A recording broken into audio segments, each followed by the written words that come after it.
Hello, everyone. You're with Business Insider. This is Sriram Iyer, and you're watching our special coverage, a special series, Budget Insider. And it is not over yet. I know we are 3 days past the budget. The excitement may have died down a little bit. It's not trending on social media, but the issues remain as important. And I am sure, just as much as you are, a lot of us journalists have also not figured out the fine print as much as we should have. And which is why we are talking every day with experts and analysts who take the pain to go through the fine print. It is not cool to read big documents anymore, but there are people who still do that. And one of them, who has been doing this for decades and has been shaping opinions for young people like me, and from the time that I was younger, and even now he does that. Sanjaya Baru, author, political commentator, policy analyst. He goes by a lot of designations. Most important, from the time when influencer was not a word, but I think he would qualify as one if in the last few decades we had caught on to that little term. So, Mr. Baru, welcome to Business Insider. Mr. Baru Garu, I Thank you. really like that little Twitter handle that you have.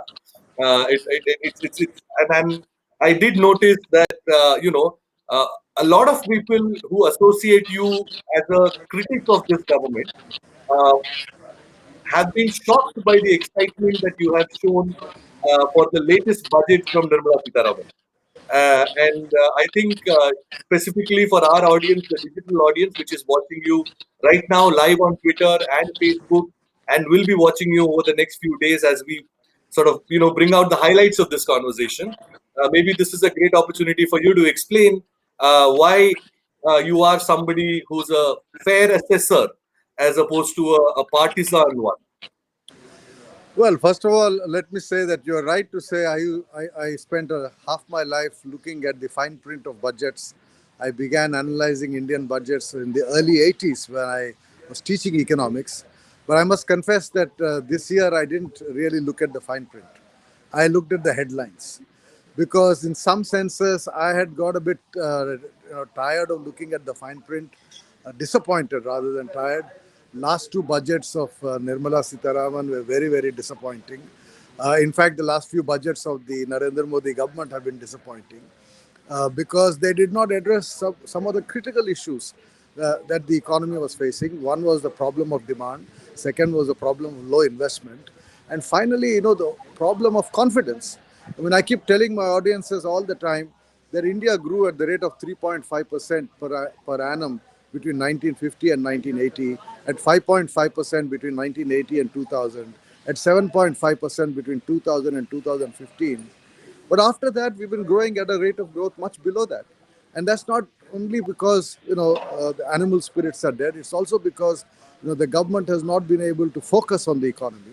They've been focusing on all kinds of things, and that is why I've been a critic of this government, from love jihad to cow slaughter ban, and all kinds of nonsense has become the priority of this government. And therefore, I had very little hope. So when you begin with low expectations, and then you see someone like Nirmala Sitharaman actually do the correct thing, which is to inject some confidence into the economy by injecting some money into the economy, by trying to stimulate demand, stimulate investment. I mean, long-term investment, the institutions like the development financial institution, disinvestment, all of this was good stuff. So, I therefore had to say So, it's a good budget. let us identify three game-changing ideas in this budget. I know it sounds like a cliche, but really, if someone watching you today was about to go attend an interview next week, and if they were asked a question on what were the three highlights of this budget, what would you share with that youngster? Well, I think the most important game-changing thing about this budget was the fact uh, that it changed the mood. I think if you look at the headlines, in the last 3, 4 years, not just last 2 years, and there is a change of mood. I think there's a greater confidence in the potential of revival of growth. That is, to me, the most important, because at the end of the day, budgets are as much about the nitty gritty of tax rates, etc. And this year, in fact, there's very little of that, as they are about the overall message. And the overall message of the government through this budget has been that we recognize there's a problem. I think the beginning of any solution, anything in life, is to first recognize the problem. Unfortunately for the Modi government, from 2014 onwards, there was no recognition of the problem. It was all the time blaming the previous government, blaming Manmohan Singh, blaming the UPA, but not saying that, look, there is something we need to do here and now today. And Mhm. that is what we are doing. So I think now there's a recognition that there's a homework that they need to do. So, on that note, just to sort of, in the spirit of argument, the market is ecstatic, it's high on all kinds of substances because the government did not put the hand in its pocket. There was no COVID share, there was no wealth tax, there was no capital gains tax. So, the market is happy. No bad news is good news. The industry is happy because they can now look forward to freight corridors, industrial corridors, road projects, all kinds of government projects will come to them and they'll make money, etc. But addressing the problem here and now, and I think the one person who has been left waiting is the common man or woman who has to now wait for these projects to kick off, implement it on time. Then that creates jobs, and then they have to be eligible for that job, and they have to be at the right place at the right time. And that instant problem of demand resurrection, uh, has it been addressed? One would argue that it's not been. No, it's been addressed to the extent possible. I mean, look, don't forget that there's a huge collapse of revenue. We Hmm. had a collapse of growth last year. So, given the collapse of revenue, the government has tried to spend as much as it possibly can and has shown a fiscal deficit of 9.5% of GDP. Now, you could argue that, I think somebody has actually calculated that 1.5% of this is because of the definitional factors that you have brought in things which are earlier not shown as part of fiscal Yeah, subsidy as that fiscal. was a Even great. so, yeah, even so, 7% fiscal deficit is not a Hmm. small number. And given the fact that the debt levels are going to be higher this year, I think under the constraints they have done their best. But to me, the important thing is a recognition that demand is a problem. Hmm. My comment, for example, on the 2019 and 2020 budgets was that this Hmm. government was not recognizing the problem of demand. It was only looking at supply side solutions. I think for the first time, there's a recognition that there's a demand problem in India and that needs to be addressed. And of course, it's also related to the problem of low investment. And I think a lot of the measures taken are aimed at increasing investment. So you'll have to wait 2, 3 years. I don't think immediately. You go back to 1991. I mean, the so-called dramatic budget of 91, etc., which really changed things. Nothing much happened in 1991. If you look Hmm. at the numbers, it took 2, 3 years for the economy to really feel the impact of those changes, and then for the growth to pick up. So growth began picking up only around 93 onwards, and then it went on and on. The story ended in 2015. Okay, so so you are saying that this will also take time to materialize. Is that That's right. That's you right. see, for a common man like people on the street will feel the growth only 2 3 years down the line, so for a lot of people in the market in Mumbai are describing this as the 2003 inflection point when we saw 2003 to 2008 unprecedented growth, market rally, everybody got richer, we alleviated millions of people from poverty. Is that a correct assessment according to you? Well, this will be a 2003 moment if we have prime ministers like Atal Bihari Vajpayee and Manmohan Singh. By which I mean you need a leadership focused on the economy. The unfortunate reality of this government, and that is why I've been a critic of the government in the last 3, 4 years, because if you remember, initially I was not a great critic. I thought at least Modi can do for India what he did for Gujarat. Hmm. And which is why I had to tweet, in response to one question, that we had thought Mr. Modi will make India a Gujarat, but it looks like he's making India into an Uttar Pradesh. And so we need a political leadership that focuses on modernization of the economy, that focuses on employment creation, that focuses on instilling confidence in the future. It's no use talking about Atmanirbhar Bharat and Mera Bharat Mahan Hai, etc. If you and I don't get jobs tomorrow. I mean, I'm not in Yeah. the job market. You certainly are, or people of your age are in the job market. And that confidence which people had in the 1990s, young people, I mean, we all felt that, okay, next year is going to be better than this year. That was the Hmm. kind of confidence, and I've lived through that moment. So we need to return to that phase where young people today, not just the Aam Aadmi on the street, but qualified young people, young engineers, young doctors, young managers, young financial analysts, etc. All of them should be having this confidence that this government is thinking of my future and not simply about building a temple or cow slaughter or Hindu Muslim marriages. These are all utter nonsense that has preoccupied the political landscape. Definitely, and that is reflecting in our democracy rankings that came out yesterday. The I think that will be and all the international the image that is so precious to this government, the image, the influence, the persona, and I think they are starting to pay a price on that front. And I hope they take notice of this and turn back to the Gujarat model and not the UP model. Well, That is a well, discussion. Yeah. yeah. Well, first of all, I don't care what international image India has as long as at home, the government is addressing the real needs of the people, Yes. So let's not bother about what the world is saying. The world is, in fact, right now saying what we have been saying. We Hmm. have been critical of a lot of the policies of this government. I mean, you take the farmers' agitation issue about which everybody is worked up that Rihanna and, some or Mia Khalifa are all criticizing the government. Forget it. We have been criticizing the government, Mr. Baru, right? just in the interest of plain speak, are you in favor of the farm laws or against it?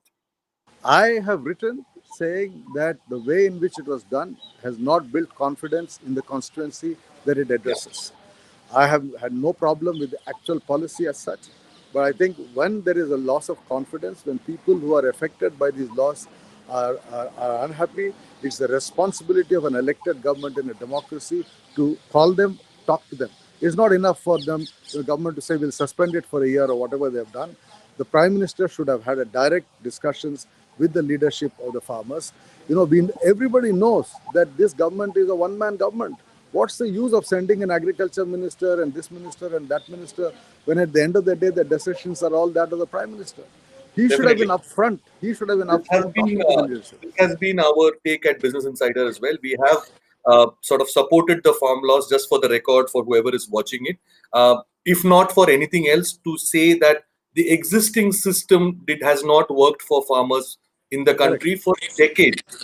It's not like, and if there is a merit in saying that let's give change a chance and then monitor it. And if it does become, sort of some kind of monopoly, oligopoly situation where corporates take over, have a monitoring mechanism and correct it. But let us not assume that the existing system is better than the one that is being proposed. And I think that is what you are also saying. But of course, this government has learned the tough way that it is easier to win votes, but much more difficult to win the trust. And just like how the market is celebrating not having touched their pocket, the farmers are protesting for having touched their pocket. Exactly. That's a good point. Very Yeah, fine point. right.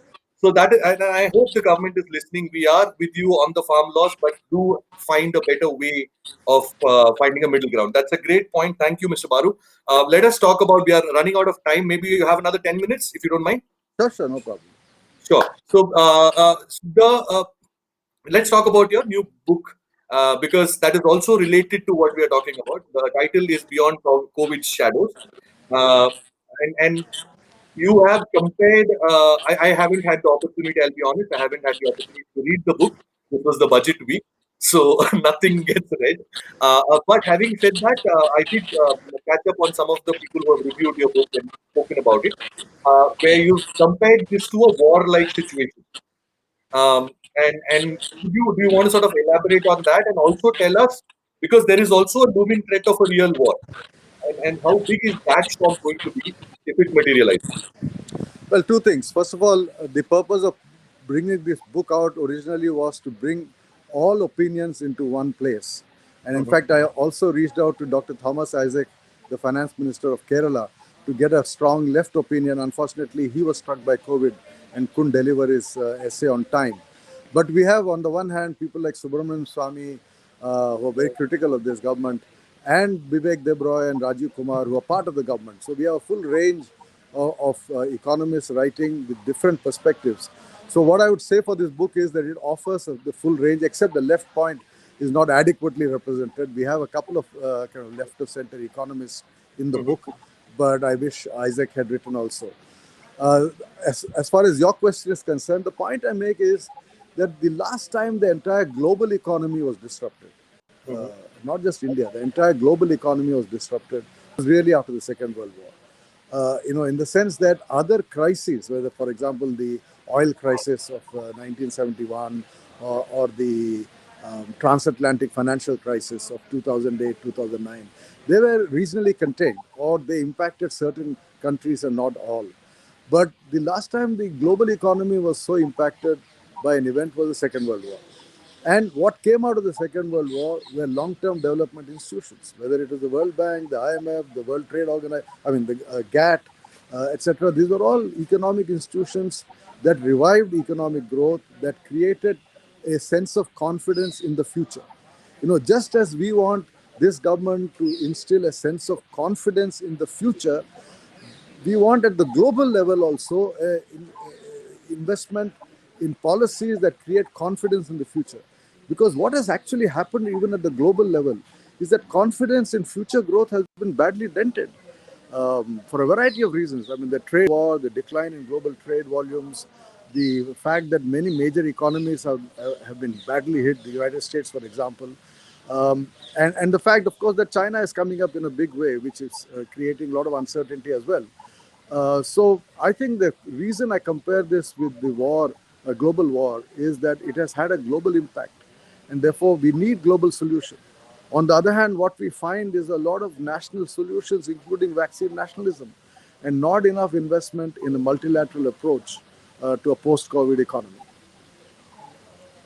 And so point well taken, because it's like a little bit like global financial crisis, but a few notches higher. That also required global coordination. That also, but we definitely, I think, messed it up in some ways. The coordination was not the best, but a pandemic is where coordination is almost imperative. I mean, you can't do anything better. There is no better idea, but to understand, as opposed to flexing muscles and trying to one up the other country, in one way or the other. On that note of changing global power dynamics, we have a new president in the United States, and I know you have recently written about that as well, uh, President Biden, and what the Biden administration means for India. We have had a few chats here with think tanks and experts from both countries on what it may mean, especially from a very warlike context, right? So we gather that the Biden administration may be easier on India on trade, H-1B visas, immigration, coordination on health and pharmaceuticals exports. All of that would be fine, but there will be two pain points. One is defense, where we are dealing with Russia, and Biden is likely to be just as harsh on us, like Trump. And the second is um, uh, the second is this perception of India and the government, the Narendra Modi government, with Kamala Harris there, and then we've seen Meena Harris tweeting. Um, so this is definitely catching some global attention. How do you think the government should respond to this? And honestly, should the government even respond to this public furor on Twitter? Did the MEA have to respond to it? I don't know.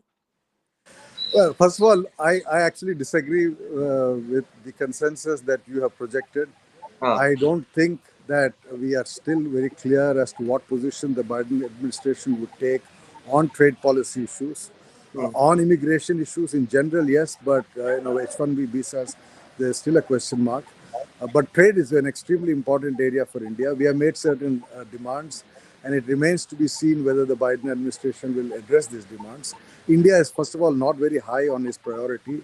He has to hmm, worry about China, he has to worry about Europe, he has to worry about domestic issues, and therefore I don't think India is going to be very high on his priority list. On the other hand, the US, of course, has made a lot of friendly noises about defense and security cooperation. And many in India think that this is some great gesture the United States is doing. They're simply selling weapons. I mean, after all, even this hmm. business of not us Which is asking us the not to risk buy. of oversimplification, Mr. Baru. What happens is, I was trying to say that yes, US wants us to buy weapons, but we also want to buy from Russia, and that you Exactly. would, yeah, yeah, Exactly. That's the point I was going to come to, which is that they don't want you to buy from Russia. yeah. And you know, what kind of a friend are you if you don't allow me to buy from whoever is willing to strengthen my security? After Mhm. all, my security is most important. And if buying S-400 missiles from Russia improves my security, you know how what kind of a friend are you Mm. objecting to that, right? So I think we have to wait and watch. I look, I believe there will be continuity in many areas, but one area in which certainly we should not expect continuity is on the issue of human rights and the treatment of minorities, because the entire plank of the Biden administration, with a vice president like Kamala Harris, with a large cabinet full of African Americans and Latino Americans, Indian Americans. I mean, what has Biden's message been? That America is an inclusive society, and here we have a union cabinet with only one Muslim in it, who that too handling minority affairs. Not a single Muslim given any important responsibility. You know, 12 or 13, Mr. 14% Baru, of I the wanted to population. give you the last question. I know we are out of time, but I have to say this. America has managed a very conflicting policy at home and being friends with Saudi Arabia. A lot of these things have not mattered at the local level for sub consecutive American administrations, right? Uh, would that be a problem if you want India to be a friend against China? Maybe you can overlook some of these things. Well, I think that's the key issue. I mean, Hmm. I feel very uncomfortable that the US India relationship gets defined only in terms of China. China Hmm. is an issue, but there are Hmm. many other issues. For example, our government keeps talking about terrorism, jihadi terrorism. So, Pakistan, for example, what view will Biden administration take towards Pakistan? What view would Biden administration take on Iran, on Russia? There are many other issues. But if we make it a unidimensional relationship, where we say, oh, India has problems with China, America has problems with China, and that's what brings us together, I'm afraid that's not a sustainable long term relationship. Definitely, but there will also be the influence of the Quad. There are other multilateral platforms that are coming up. India is going to chair the BRICS this year. So I think there is a lot of negotiation that is likely to happen. On the question of trade, like for example, you said some of the silence, I suspect, and please correct me if I'm wrong, is also because they want to see what we do with the data protection law. They want to see how it affects. So these are negotiating chips, right? You let go a little bit here, I let go a little bit there. Is that reading correct? No, that's correct. But the negotiation has been going on for a long time, and Trump was not able to complete the negotiation. I mean, he was Hmm. supposed to be this great friend, Donald Trump, who came to Ahmedabad. What did he do? He didn't do anything on trade, Hmm. right? So let us see if this guy administration picks up the baton early in its tenure, or whether it will say, let's wait for some time, let's see how India behaves. You know, it all depends. And if you get bad publicity like Rihanna, I mean, MEA does its job. MEA has to, issue some statements clarifying the Indian position. That's their job. But the Hmm. fact is, public opinion is going to be influenced. No, but you respond to a global leader is a different thing, like a political leader or a government statement, a resolution in another country, something like that, as opposed to a pop star. Uh, what is it called? The Streisand effect. The more you try to hush something up, the more it blows up. Yeah, well, I guess this government worries more about social media than anything else. So Yeah. these people are all on social media. So therefore, the DNA of this government makes it react like this. Yeah, yeah. Thanks a lot. But again, once again, for those of our viewers who think that we are criticizing this government for the form laws, no, we are not. We are with the laws, but But there's implement it. nothing wrong. There's nothing Uh, wrong in criticizing. yeah. No, no, I'm just saying that, don't twist the words, don't twist the Yeah, sentiment. The yeah, laws are good, implementation needs to be right, winning the trust and the confidence of the people who you are trying to address is important. And on exactly. that note, the budget has been great as far as Mr. Baru is concerned.